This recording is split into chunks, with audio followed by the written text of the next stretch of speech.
Hey there drone fans, Rick here again from Drone Valley. Today I've got a quick tip for you Mavic flyers out there that'll show you how you can quickly charge a remote controller while you're flying your quad.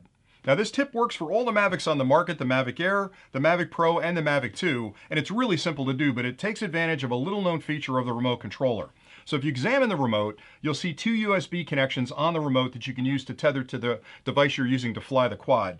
There's the original one on the side, which is a micro USB connection. Comes with that standard cable they give you out of the box, where if you've got a phone that clips in the bottom, you make the connection to it, whether it's Android or iPhone, it doesn't matter, and you're using that tethered connection on the side. You also have a full-size USB-A connection on the bottom. Now that's used for larger tablets like this, or larger phones, or if you've got a tablet adapter on the top, you run a cable from that to the connection on your phone, and you can use that as a display device. Now, importantly, you can't have both of these connected at the same time. So obviously, if you're using the USB-A connection on the bottom to hook up to an iPad like this iPad 4, you've got to disconnect the side connection. So pretty straightforward. Now the beauty of this is the iPad Mini 4 slides right in the bottom of the handles. And then we've got short cables available on our website, and you can use any cable to do this, but you basically connect it up like this, and that's your tethering connection. So that's how you would normally fly.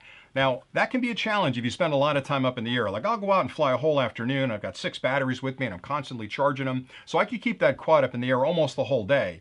The problem is the battery inside the remote controller won't last that long. So if I'm flying for a long period of time, this will slowly degrade over time to the point where I've got to call it a day and I've still got fresh batteries for my quad. Now, it's a little known fact that that side USB connection over here, the micro USB connection, could be used for charging while you're connected up to your phone. And all you need to do that is an external brick like this, like a power bank, and a short cable. So I use this one. This is another cable we offer on the website. It's a dual cable. It's got an iPhone connector here, and it's got a micro USB on the side. But I take this with me because I like carrying one cable, not fiddling around with a bunch of different cables.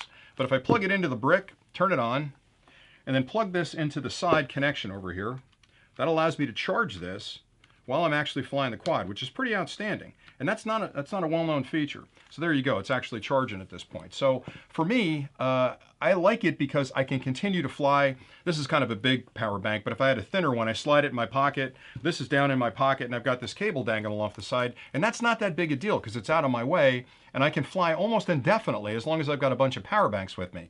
And again, normally you can't use this and that at the same time, but the trick is you can use that for the tethering connection and use this only for the power connection. Now, it isn't reversible, so if you have the phone connected up here, you can't punch power in the bottom. It's not going to work. But this little trick I've used for the last year or so on my Mavic Pro, and it works flawlessly, and there's no issues whatsoever. So it's a really nice way to be able to extend that flying day a little bit if you're having a lot of fun. The last thing you want to hear is that this thing is down to 5% and you can't fly anymore, and there's plenty of the day left. So hopefully you find this trick helpful. If you have any questions about this, let me know. If you need these short umbilical cables or this nice long universal cable, we have them available on the website. If you want to support the channel, you can hit the website and pick them up, but don't worry about that. I'm just here to help you guys have a lot more fun flying. So thanks an awful lot for watching today. If you've enjoyed the clip, please leave some comments below and give us a thumbs up, and we'll see you next time. So until then, happy flying.